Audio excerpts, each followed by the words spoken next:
Assalamu alaikum. Bonjour à tous.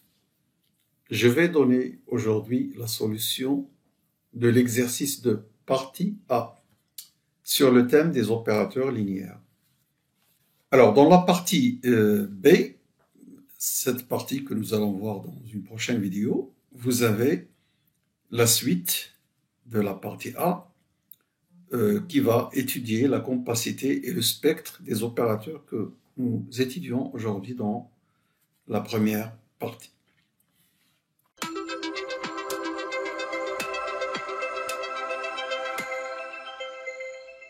Maintenant, nous allons voir d'abord l'énoncé de cet exercice numéro 2 qui est en deux parties, la partie A et la partie B.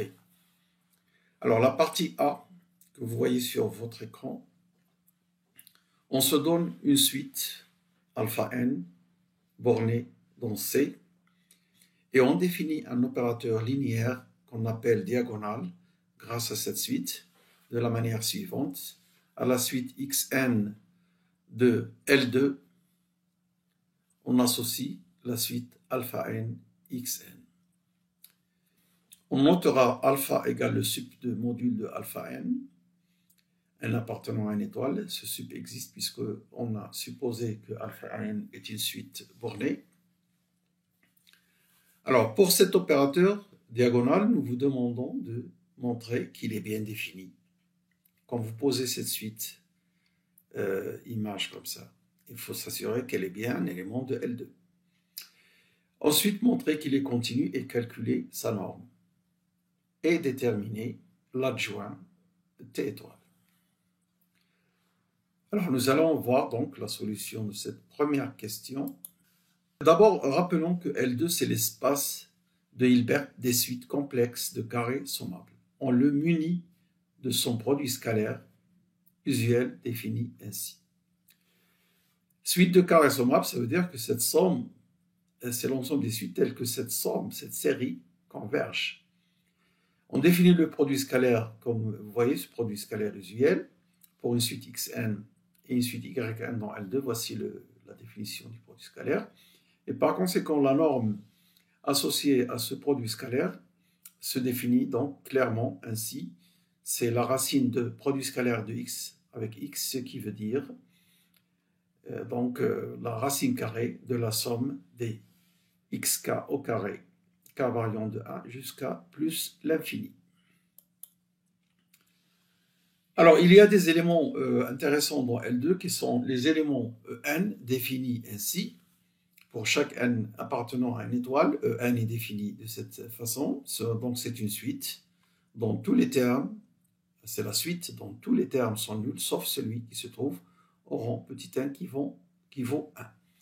Et l'ensemble des éléments n lorsque n varie dans n étoile, c'est la base hilbertienne canonique de L2. Alors tout ça, nous l'avons déjà vu. Nous avons fait une vidéo pour montrer que B est bien une base hilbertienne. Alors maintenant, je vais répondre à la première question. Rappelez-vous, nous avons défini T d'une suite xn par cette expression. Alors pour montrer que ce T est bien défini, il faut montrer que cette suite est bien un élément de L2. Donc je vais montrer que la somme des modules des éléments de cette suite, module au carré, est bien convergente. Alors tout simplement, je vais remarquer que alpha n est borné, et donc inférieur à sup de module de alpha n. Donc ici, je peux majorer chaque alpha n en module au carré par alpha au carré à l'intérieur, et puisqu'il ne dépend pas d'un, je peux le sortir, et donc je récupère donc cette inégalité. Alors cette somme est inférieure à alpha au carré, la somme de xn au carré, n variant de 1 plus n. Et ça, c'est précisément la norme de x dans L2, la norme de x au carré. Alors, je mets un indice 2 pour se référer à l'espace L2. Dans un espace LP, on va mettre la norme indice P. Voilà, donc nous avons montré que ceci est bien une série convergente et donc l'élément ainsi, l'élément alpha n xn, cette suite, est un élément de L2. Et même, nous avons un renseignement sur sa norme. Si vous passez au racine carrée dans cette inégalité, vous allez trouver la racine carrée de cette suite, c'est la norme de t de x, tout court. Et la racine carrée, ici, vous trouvez alpha, norme de x. Alors, la linéarité qui est dite dans l'énoncé de t, plus cette inégalité, montre que cet opérateur t est continu. Et en plus, la norme de t est inférieure à alpha, ce alpha que l'on retrouve ici. Alors, je vais montrer que, pour calculer la norme, je vais montrer que norme de t est égale à alpha, exactement. Alors, pour cela, je vais remarquer tout simplement que t de en égale alpha n en.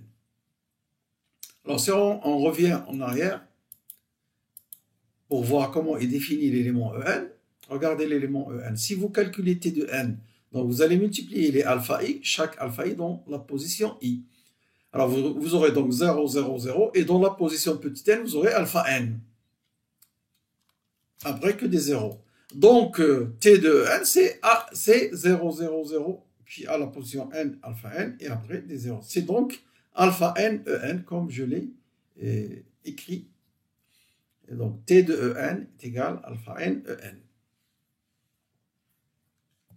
Alors, reprenons donc. T de en est égal à alpha n en.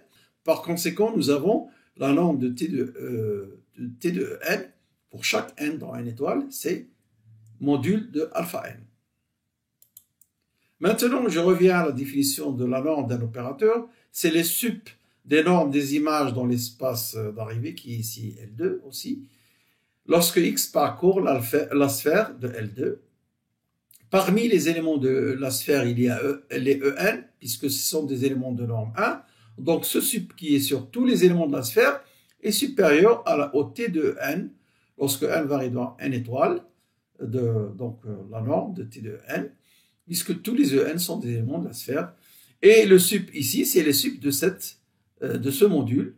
Et par définition, donc dans l'énoncé, nous avons défini le sup est égal à alpha. Ainsi, nous récupérons l'inégalité dans l'autre sens, norme de t supérieure ou égale à alpha, et nous avons auparavant vu l'inégalité dans le sens direct. Par conséquent, nous avons l'égalité, norme de t est égale à alpha. Alors maintenant, nous allons trouver l'opérateur adjoint de t. Le cours sur les opérateurs linéaires, donc j'ai introduit la notion d'adjoint, je vais vous laisser le lien dans la description pour revoir la définition de l'adjoint et comment on retrouve l'adjoint. Donc t de x, y égale x a de y. Si vous trouvez un opérateur qui vérifie ça, un opérateur linéaire, pour tout x et y dans L2. Alors, A, c'est l'adjoint. Alors maintenant, commençons par t de x, y. Par définition, c'est l'ensemble, c'est la somme des les composantes de t de x, alpha k x a, que multiplient les composantes de y, mais en conjugué. Là, je peux faire un petit changement dans l'écriture, tout simplement, puisque alpha k égale alpha k conjugué 2 fois, donc je le mets ici, et y a, je le mets à côté de y a. Donc ceci apparaît comme le produit scalaire de x avec a de y, où a de y, c'est cette suite, pour tout x et pour tout y appartenant à L. Alors maintenant, ce a de y, il est linéaire, manifestement, d'après son écriture. Mais il est aussi continu. Pourquoi? Ce que nous avons fait dans la question précédente pour montrer que t est continu, nous l'avons fait parce que t est défini avec la suite alpha n, qui était bornée. C'est la seule hypothèse. La suite conjuguée de alpha n, elle est bornée aussi comme alpha n, puisqu'ils ont le même module. Donc elle est bornée, par conséquent, par le même argument que nous avons fait dans la question, dans le début de la question 1, puisque nous sommes toujours dans la question 1, par le même argument, A est continu. vous n'êtes pas obligé de trouver la continuité. Si vous avez deux opérateurs T et A, sans parler de linéarité, qui vérifient cette inégalité pour tout x et y, alors ils sont forcément linéaires et continus. Bon, alors, cette écriture permet donc de dire que l'adjoint, c'est A de y, défini ainsi. Alors, je répète ce que j'ai dit, alpha n est subordonné dans C, d'après l'énoncé, et donc A est un opérateur linéaire continu, parce que module conjugué de alpha n est aussi borné. D'ailleurs, il a le même sup. La relation 3 nous permet de dire que A, c'est l'adjoint. Donc, T étoile est égal à A de x. Donc, c'est A de x est égal à la suite alpha n conjugué que multiplie xn pour tout x suite de L2. Alors, remarquez que le conjugué de alpha n est égal à alpha n si sont des réels. Donc, si alpha n est réel pour tout n, t est égal à t étoile, puisqu'on va avoir ici alpha n x. Rappelez-vous de cette propriété. T est égal à t étoile si alpha n est réel pour tout n dans n étoile.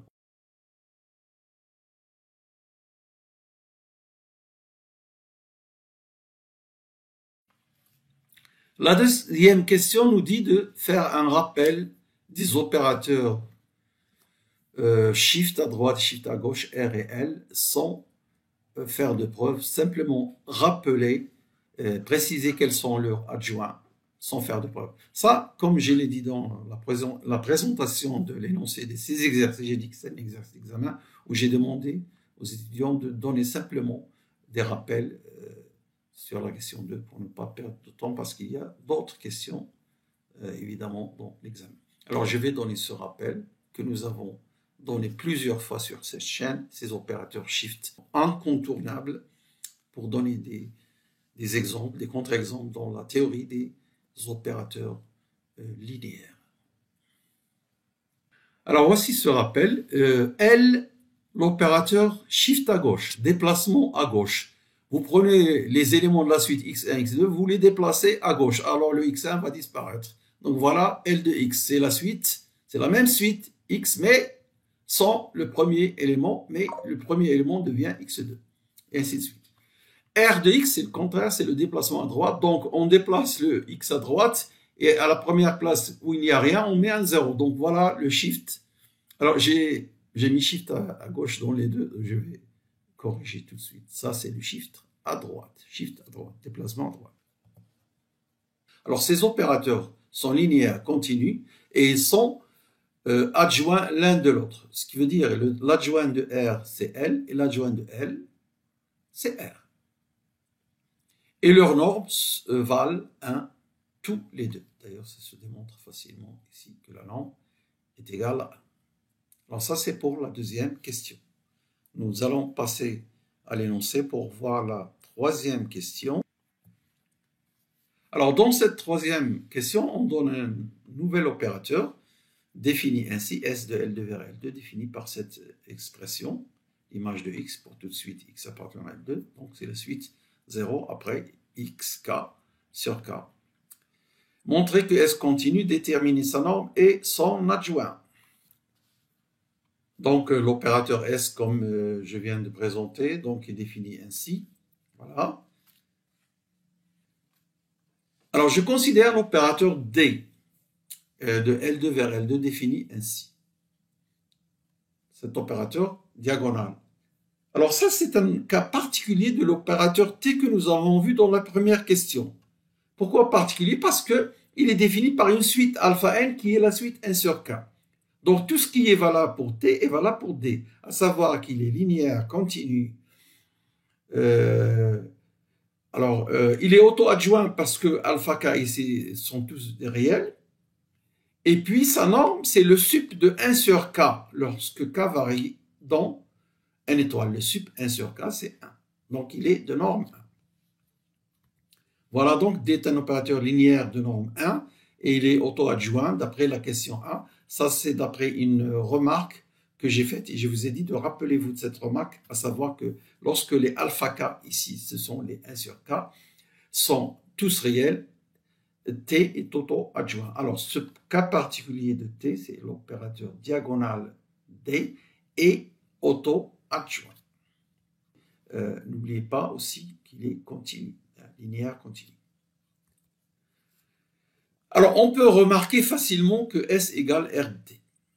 En effet, si vous prenez un élément X et vous lui calculez l'image par D, vous trouvez ça. Alors, si vous appliquez R, vous allez déplacer à droite, donc vous trouvez S de X. Donc, S est égal à RD. Appliquez D puis R. C'est clair et net que S est égal à RD. Alors maintenant, pour la continuité, S est la composition de deux opérateurs continus. R, on l'a dit dans la question 2, et D parce que c'est un cas particulier de la première question de l'opérateur T. D est un cas particulier. Donc il est continu et nous avons ici S comme composé de deux opérateurs continus et continu aussi.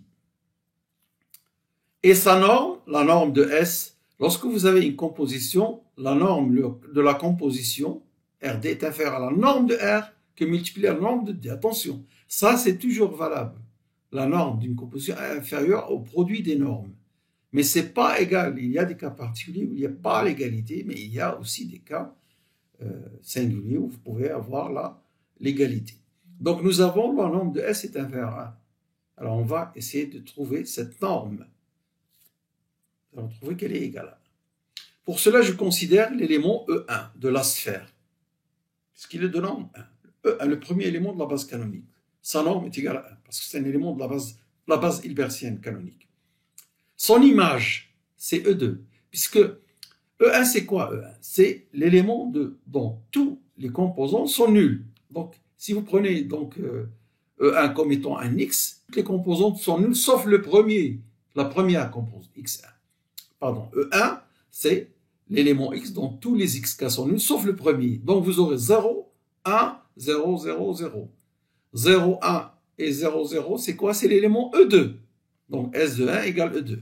E2 est un élément aussi de la base hilbertienne, donc l'image de SE1 est égale, la norme de S de 1, c'est la norme de E2, c'est égal à 1. Alors donc, ici, vous avez norme de S qui est supérieure. Norme de S, c'est quoi? Rappelons la définition que j'utilise souvent, c'est le sup des normes des images lorsque X parcourt la sphère. Parmi les éléments de la sphère, il y a E1. Donc, la norme de S est supérieure à la norme de S de E1. Nous avons dit qu'égale à 1. Donc, on a ainsi l'inégalité dans l'autre sens. Cette inégalité norme de S inférieure à 1 et ici, norme de S supérieure à 1.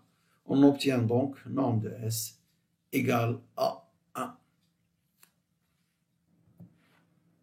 Alors, il reste une seule chose à faire, c'est de trouver l'adjoint de S. Alors, rappelez-vous de cette égalité.